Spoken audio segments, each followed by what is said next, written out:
Bonjour à tous et bienvenue sur votre chaîne de podcast Interaction qui valorise les projets innovants de nos collaborateurs.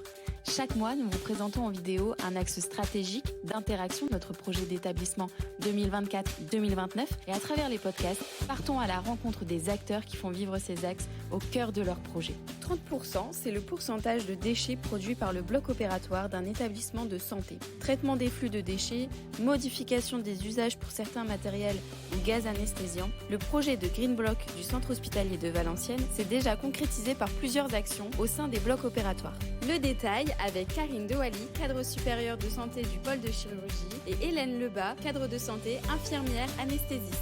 Karine, on commence avec vous. Le projet de Green Block est une initiative écologique née d'une prise de conscience et d'une volonté partagée. Pourquoi et comment a-t-il été impulsé ?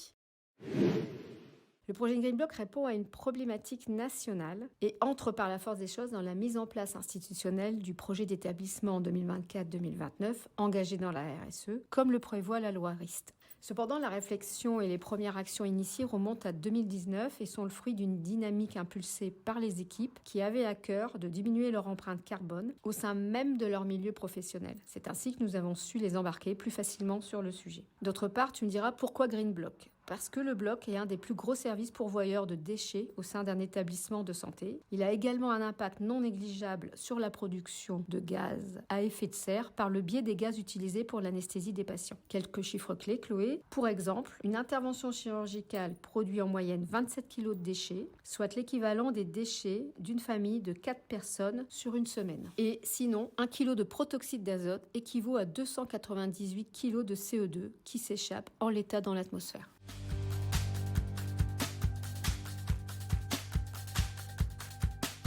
Quelles actions avez-vous mises en place ?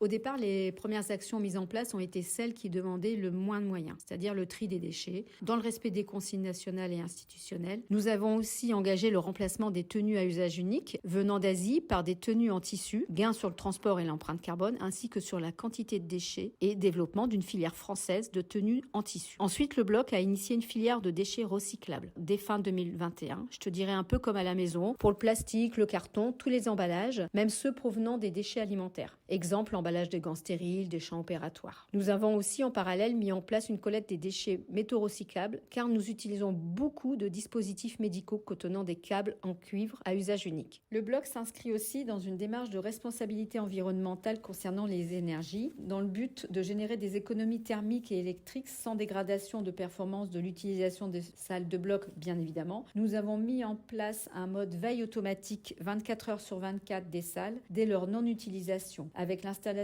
d'un détecteur de présence et avec une reprise de fonctionnement très rapide dès que besoin, de façon manuelle par le personnel. Et vous, Hélène, sur le service d'anesthésie, quelles ont été les actions mises en place ? Alors, on a décidé de retirer de nos pratiques les 2 gaz d'anesthésie les plus polluants pour l'environnement au profit de pratiques plus éco-responsables comme favoriser l'utilisation du sévoflurane ou favoriser l'anesthésie intraveineuse. Notre souhait est de remplacer certains dispositifs à usage unique au profit de l'usage multiple. Par exemple, nous avons déjà remplacé les plateaux d'induction et les plateaux d'intubation avec mise en place de protocoles d'hygiène. Le tout se fait selon une étude de faisabilité.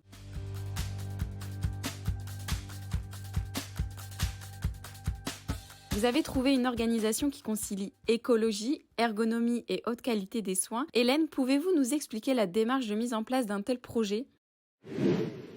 La réussite du projet Green Block nécessite un travail collaboratif avec l'ensemble des services supports de l'institution et implique l'ensemble des acteurs du bloc opératoire. Pour mener à bien ce projet, nous avons élaboré une méthodologie basée sur la conduite de projet. Nous avons dans un premier temps constitué un groupe projet Green Block en charge de la mise en place et du suivi du projet, puis construit un Gantt, mis en place un comité de pilotage Green Block trimestriel. Nous suivons également un tableau d'indicateurs et pour finir, nous déployons une communication active en interne et en externe.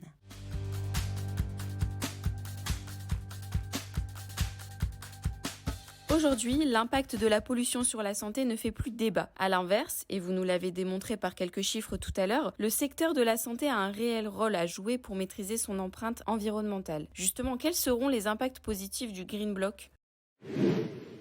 L'impact du Green Block, d'abord à l'échelle de l'hôpital, a pour objectif de développer une culture éco-responsable dans l'équipe et de remettre en question nos pratiques professionnelles dans une logique d'éco-conception des soins. Ensuite, l'impact du Green Block sur le patient. Il est évident que si on améliore la santé de la planète, on améliore la santé humaine. Bien entendu, à travers ce projet Green Block, on aspire à réduire notre empreinte carbone à l'échelle du territoire en limitant les transports, en valorisant les déchets et surtout en privilégiant les circuits courts.